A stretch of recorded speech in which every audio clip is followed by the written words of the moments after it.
Hello les amis, j'espère que vous allez bien et que vous avez la pêche.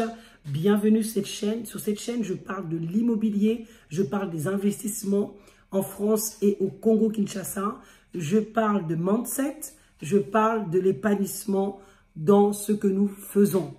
Travailler, c'est bien, mais faire de sa passion son travail, c'est mieux. Comme ça, on n'a pas l'impression de travailler. Dans cette vidéo, nous allons parler sur mon séjour à Kinshasa de 45 jours. 45 jours, j'ai pu investir. 45 jours, j'ai fait de la sous-location. En 45 jours, j'ai fait la prospection.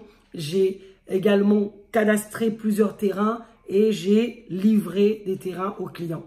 Et j'ai pu également faire la sécurisation d'un terrain. Donc, j'ai fait énormément de choses sans compter les aléas qu'il y a pu avoir. Donc, je veux vous rencontrer mon séjour en 45 jours. Quelles sont les opportunités d'affaires?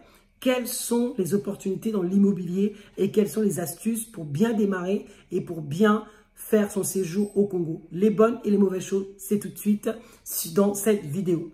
Donc, le premier jour que j'ai pu aller sur place, donc je suis descendu à l'aéroport de Njili, vous-même vous connaissez, grosse chaleur, mais ce qui est bien, c'est que je suis allé là présentement pendant la saison des langas. La saison des langas, c'est la saison sèche. Ça veut dire que pour l'Afrique, en tout cas à Kinshasa, il fait un peu froid. Mais pour nous qui sommes ici, qui avons l'habitude d'avoir des fortes chaleurs, il faisait plutôt bon, d'accord? Donc, en espace de 7 mois, c'est la 3e fois que je me suis rendu parce que justement, j'investis, parce que je fais de l'immobilier également au Congo depuis 2018.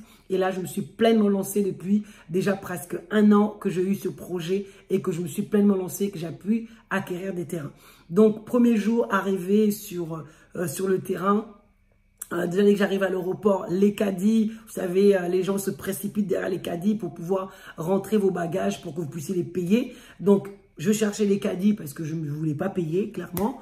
Mais du coup, je me suis dit, ah, il serait peut-être pas mal que je puisse prendre un caddie. Et il n'y avait pas de caddie de libre.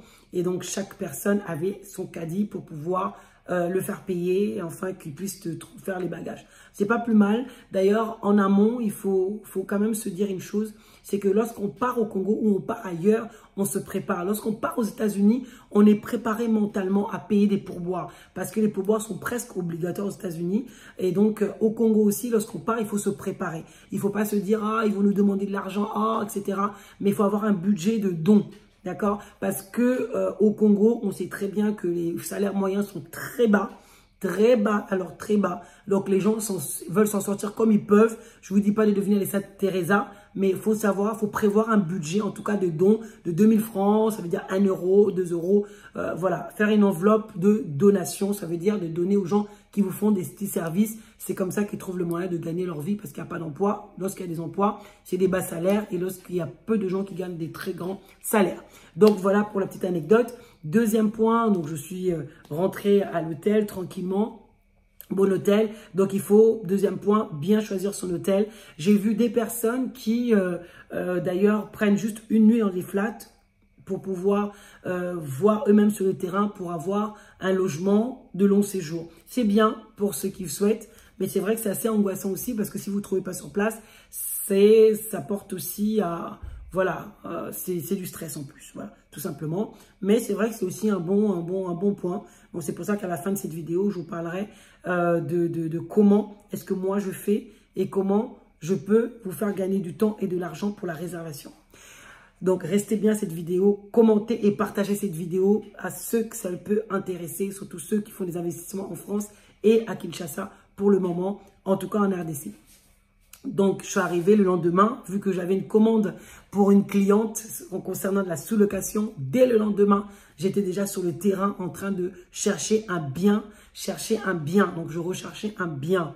Je dis bien un bien. Pourquoi je dis ça? Parce que par rapport aux critères que j'ai donnés, est-ce que au début, ce que j'ai vu, c'était compliqué. Je pense qu'on n'a pas les mêmes regards avec les gens qui sont sur place. On n'a pas les mêmes cultures pas de l'excellence, mais des maisons qui sont correctes, tout simplement. On n'a pas les mêmes. Ce qui est correct pour nous, ce qui est bien pour nous, qui est passable pour certaines personnes, notamment les personnes sur place, c'est waouh. voyez. Alors que nous, ça va peut-être passable ou correct, ou en tout cas à retaper.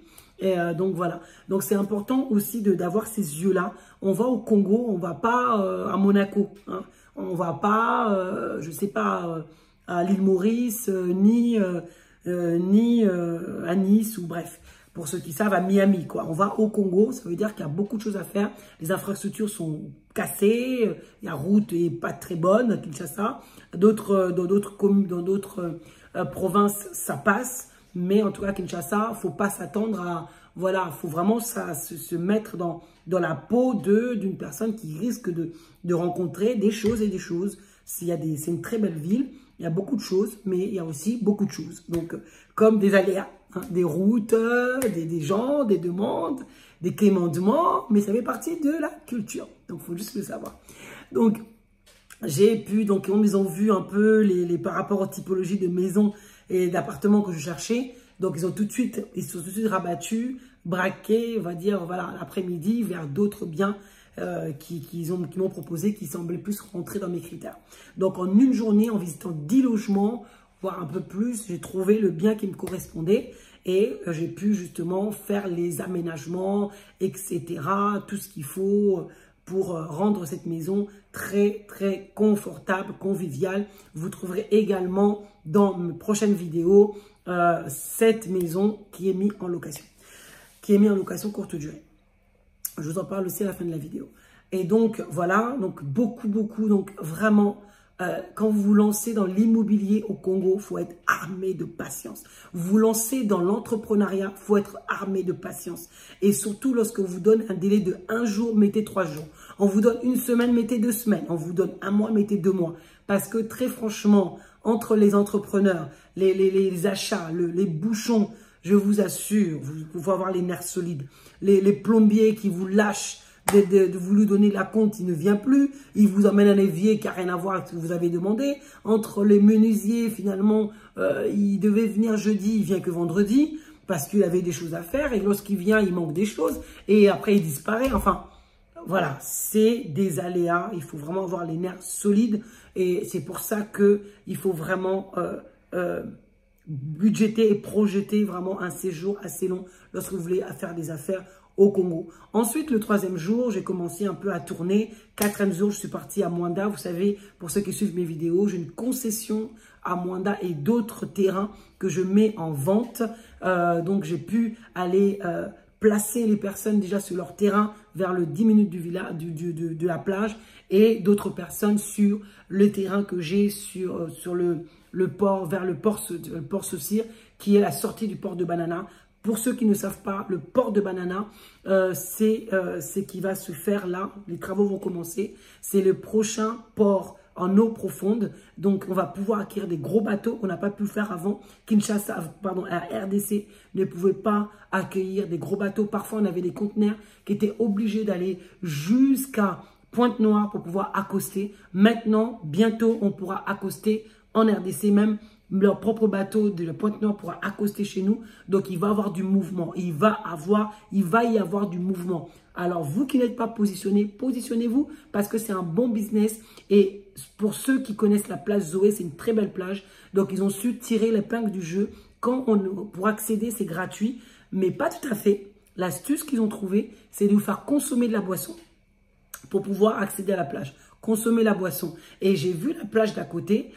Donc, la plage d'à côté, c'est la plage qui est la plage communale. Vous payez un petit rien pour accéder. Mais j'ai vu qu'il y avait des petits bungalows, des petites, pas maisonnettes, mais des huttes, des choses comme ça, à louer, qui n'est pas très cher. Donc, vous pouvez très bien vous positionner en vendant des crêpes, des gaufres. Donc, parce que ça va prendre, positionnez-vous maintenant. Des business de tourisme à Mwanda va prendre, les amis, va prendre. Les hôtels sont déjà en train de se positionner. Les maisons de vacances sont déjà en train de se positionner. Alors, ne tarde pas. Si tu as déjà pris les terrains avec moi, finis de payer et commence à construire. Parce que vraiment, j'ai vu que ça commence vraiment à prendre et il va y avoir une concurrence farouche sur ce terrain-là, sur cette zone-là. Donc, positionnez-vous, ceux qui se positionnent avant sur son marché et sûr d'avoir sa place. Et la concurrence viendra suivre, mais vous serez déjà bien positionné. Donc vraiment, Moanda, c'est vraiment un bijou, une belle plage, un beau lieu. Les routes sont pas mal. Effectivement, on est au Congo, il y a ses aléas,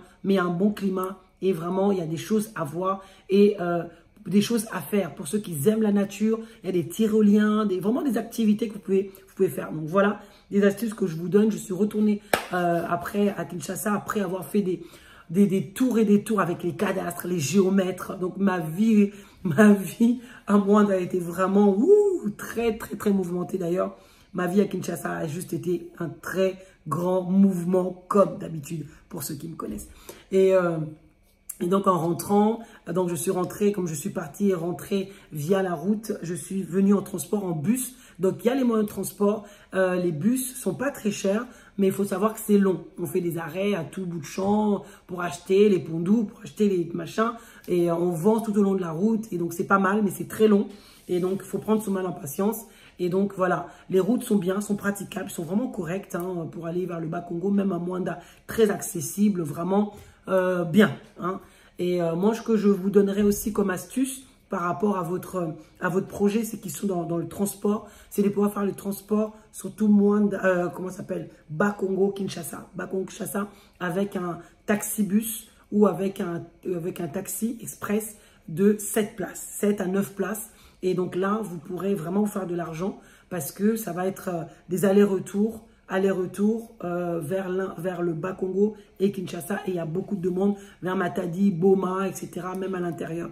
Et votre voiture va moins s'abîmer que si vous devez envoyer votre transport à Kinshasa. Vous savez, pour ceux qui veulent faire du transport à Kinshasa, il faut être sur place, il faut avoir ses mécaniciens, il faut avoir ses personnes, il faut avoir ses chauffeurs, parce que je vous dis vrai, combien ont envoyé des voitures, combien, mettez-moi dans les commentaires si vous en faites partie, mettez-moi dans les commentaires si vous avez aussi vous-même essayé des business, essayé les transports et vous avez trouvé les voitures véhiculées, totalement cabossées, où les gens vous appellent tous les 5 minutes, oh il n'y a pas d'argent, oh c'est bizarre, oh les roues sont finies, enfin bref, des histoires à dormir debout, rocobolesques comme on dit, enfin voilà le terme vous connaissez, mais vraiment des histoires que j'ai entendues. Combien sont restés à plat à cause des business de voitures. Moi, je ne le conseille pas vraiment aux gens parce que il y a des fous, et des gens qui conduisent n'importe comment, il n'y a aucune éthique. On se pose des questions s'il y a des codes, etc. Vraiment.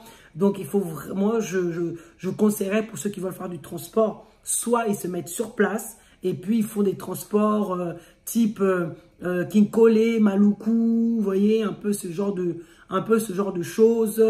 Voilà, et en Bas-Congo, là, c'est tranquille, c'est à l'aise. Mais si c'est Kinshasa même, il faut être sur place. Même d'ailleurs, tous les business, je vous conseillerais d'être sur place ou d'avoir un manager sur place. D'ailleurs, pour ceux qui veulent avoir des business et qui ne peuvent pas y aller, je connais maintenant une entreprise qui vient du Canada, qui s'est installée pour manager vos business au Congo. Moi, je peux vous aider à créer des business. Je peux vous aider à pouvoir monter un business et puis ensuite on peut faire gérer par une autre structure. Donc on essaye vraiment de faciliter la vie à la diaspora parce que des migraines, donc pour les éviter, on passe par des personnes formées qui connaissent le terrain, qui connaissent le milieu.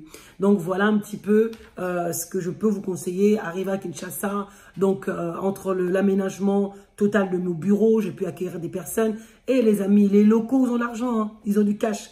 Donc, ne négligez pas les locaux. Ceux qui veulent faire que des business pour les gens de riches ou des gens qui sont haut placés, c'est bien et c'est vrai qu'ils ont l'argent en main. Mais ne négligez pas aussi des moyennes classes qui sont en train d'arriver, qui peuvent payer aussi en plusieurs fois. Ça aussi, ne négligez pas. En tout cas, les gens locaux, ils ont du cash. Donc, visez bien les personnes et surtout dans l'immobilier, il faut viser aussi les locaux, pas les gens que la diaspora parce qu'il y a du cash. J'ai rencontré des personnes dans mon bureau qui ont du cash et ils peuvent vraiment payer. Donc, pour ceux qui est des locaux, vous pouvez avoir des bureaux et des bureaux qui sont comme des agences, comme la mienne. En tout cas, c'est mieux d'être en dur. Ça veut dire que visible. Et moi, je suis bien positionnée vers le garage Bosch sur la 24. Et donc, je suis très bien positionnée et je peux drainer du monde, des gens qui étaient vraiment intéressés parce que je permets aussi aux personnes qui sont au Congo de vouloir acheter des biens en France ou en Europe. Donc, je fais nord-sud et sud, nord, nord, sud et sud, nord. Donc, j'aide les personnes vraiment de A à Z sur le mobilier, aussi bien sur les documents, les mises en valeur, etc. Aussi bien sur les financements que sur la gestion de biens, que sur la rénovation. Donc, on fait vraiment du complet chez Wekesa. Donc, c'est un peu ça. Donc, après, c'était des tiraillements pour les aménagements. Waouh! Donc, je vous dis, les amis, je me suis fait avoir. Conseil que je vous donne pour ceux qui veulent faire de l'aménagement. Vraiment, allez acheter vos affaires vous-même. Je me suis fait avoir comme une débutante. Comme une débutante, vraiment. Je me suis fait avoir les gens qui demandaient de l'argent par-ci, par-là. Mais alors qu'ils te ramenaient autre chose. Ils faisaient autre chose. Donc, des migraines. À la fin, j'ai compris. Achète tes affaires toi-même. Ça va te prendre du temps. Va acheter tes affaires. C'est mieux. Et fais-les faire ensuite. Donc, c'est vraiment le conseil que moi, je peux vous donner par rapport à ça. Mais on fera des capsules. Je ferai des vidéos, vraiment de petites capsules de chaque domaine. Et puis après, vous pourrez suivre cette chaîne. Et donc, voilà un petit peu par rapport à ça, des grands challenges. Vraiment, l'immobilier, il y a vraiment à boire et à manger. La rénovation, il y a vraiment de la marge. Vous savez, au Congo, il y a beaucoup de maisons insalubres. Au Congo, il y a beaucoup de maisons qui mériteraient de retapées. Et puis, il y a des entreprises que vous pouvez ouvrir, entreprises de ménage. Parce que même les gens qui font du ménage, j'ai l'impression que soit ils ne sont pas formés, soit ils ont, je pense que ça va être ça, ils ne sont pas formés. Savoir faire du ménage, vous savez, comme on fait du ménage chez nous, c'est pas la même chose quand on fait du ménage professionnel pour, par exemple, la maison d'hôte ou les maisons Airbnb, des maisons de courte durée ou des hôtels. C'est pas la même chose. Je vois des choses aberrantes. Un flat qui a été créé il y a 1 an, tu repars 1 an après, on dirait qu'il a fait 10 ans. C'est pas normal. Pourquoi? Parce que la peinture, ils ne mettent pas tout le temps. Ils ne refont pas l'entretien. Donc, il y a un couloir à prendre sur l'entretien, mais il faut éduquer le peuple. Le peuple n'est pas éduqué à entretenir. Donc, ça aussi, c'est si vous voulez prendre ce business-là, il y a un couloir à prendre, mais il faut éduquer. Il faut éduquer les gens. Par rapport à ça, le ménage, c'est pareil. La nourriture aussi. Vous savez, la diaspora a du mal à manger en famille, a peur de poison, etc. D'ailleurs, je voudrais bien revenir là-dessus. Les amis, si vous créez des restaurants, si vous créez des maléwas, si vous créez des maléwas, c'est-à-dire des take-away, des trucs qu'on prépare déjà et tu peux aller chercher. Les amis, s'il vous plaît. Donc, il faut bien faire attention aux chaînes du froid.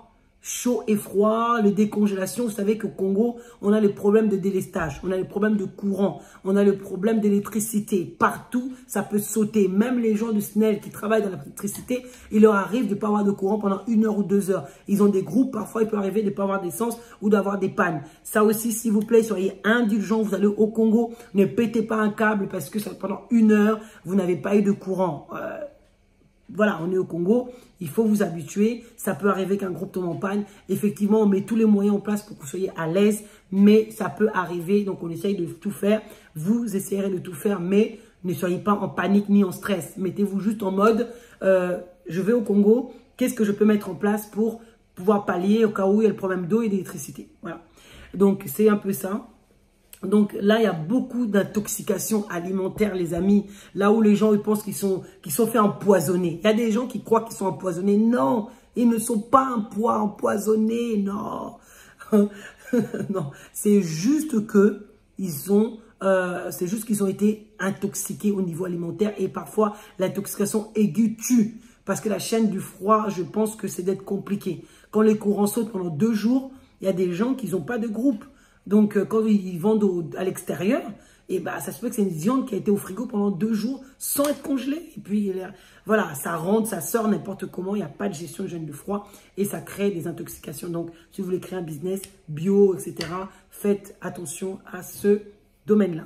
Donc, voilà un petit peu pour les business que vous pouvez créer. Il y en a d'autres. Je vous en parlerai dans de prochaines vidéos. Là, je n'ai pas envie que la vidéo soit trop longue. Sinon, vous n'allez pas tout suivre. Et donc, en tout cas, les aventures au Congo. Donc, ce que j'ai aimé cette fois-ci, c'est que j'ai pris plus le temps d'analyser les gens. C'est vrai que je disais que les personnes au Congo, c'est vrai que beaucoup de gens sont stressés. Les gens, dès qu'on arrive premier abord, sont pas très souriants. Ils sont souvent un peu fâchés. Souvent, ils veulent nous soutirer plus de l'argent qu'autre chose. Moi, j'ai une personne qui est arrivée, elle a compté son séjour. Elle a tenu 2 semaines ou 3 semaines parce qu'elle était au bout de sa vie. À cause des poussières, parce que ça faisait longtemps qu'elle n'est pas retournée. On demandait tout le temps de l'argent par la famille. C'est normal. Donc, il faut juste s'acclimater. C'est une culture. Il faut juste comprendre la culture. Là, j'ai compris la culture. Les gens sont ouverts, finalement, lorsqu'on s'approche d'eux. Ce que j'aime avec le Congo, c'est que la connexion se fait facilement. Ils peuvent te connecter à une personne que tu ne t'attendais pas. Ils ont une ouverture de connexion qui sont incroyables. Et ça, j'ai beaucoup aimé. Au-delà de ce côté un peu fermé, un peu, voilà. Mais lorsqu'on s'approche d'eux, voilà, il y a des choses qui se font. Et ce que j'ai pas aimé, c'est que les gens, ils aiment vraiment te tirer de l'argent de tous côtés. Les entrepreneurs aiment tellement te soutirer de l'argent, aiment, voilà, faire du one shot. Ils viennent une fois et puis même s'ils font leur coup, ils se tirent, c'est pas un problème. Donc ça, j'ai moins aimé. Donc ça veut dire qu'il faut vraiment prendre ses précautions avec les personnes de la main, les menuisiers, les plombiers, etc. Il faut avoir des bons entrepreneurs, des bons partenaires. Donc voilà, parce que tout le monde veut te tirer de l'argent comme des vaches à lait. Donc ça, j'ai moins aimé. Donc c'est ça, les routes, les bouchons, mais ça fait partie des choses de la vie. Mais voilà, ce que j'ai aimé, c'est l'aide qu'on a entre nous. C'est ce que les gens sont vraiment prêts aussi à donner de leur personne. Et ça, c'est vraiment beau. Et j'ai vraiment aimé. Il y a des choses à voir au Congo qu'ailleurs, il n'y a pas. Il y a pas. Vous savez, on a qui parlent beaucoup de Sénégal, qui parlent beaucoup de la Côte d'Ivoire, etc. Mais ils n'ont pas ce que nous avons au Congo. Nous avons beaucoup de sites touristiques au Congo. Nous avons les bonobos, nous avons les chozongo, nous avons tellement de sites naturels que les autres pays n'ont pas. Et il n'y a que nous qui pouvons exploiter cela de la bonne manière. Donc vraiment, je fais appel à ceux qui font du tourisme de pouvoir se donner. Il y a encore de pays encore en construction. J'invite les locaux et la diaspora tous ensemble à s'unir pour construire un Congo plus grand et plus beau. Vous pouvez me contacter.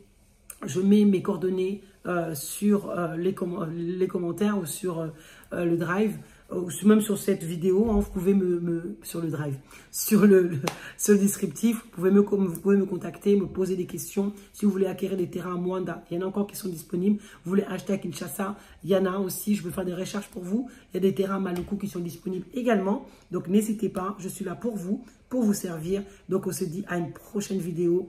On avance ensemble dans l'immobilier résidentiel et agricole et dans les business à faire au Congo. Donc, je résume avant de vous dire au revoir. Donc, l'immobilier, il y a du couloir à prendre. Les transports pour les longs trajets et surtout, il faut être sur place. Tous les business à faire, il faut être sur place. La restauration, il y a vraiment aussi un couloir à prendre aussi. Et dans le tourisme, il y a vraiment des choses à faire.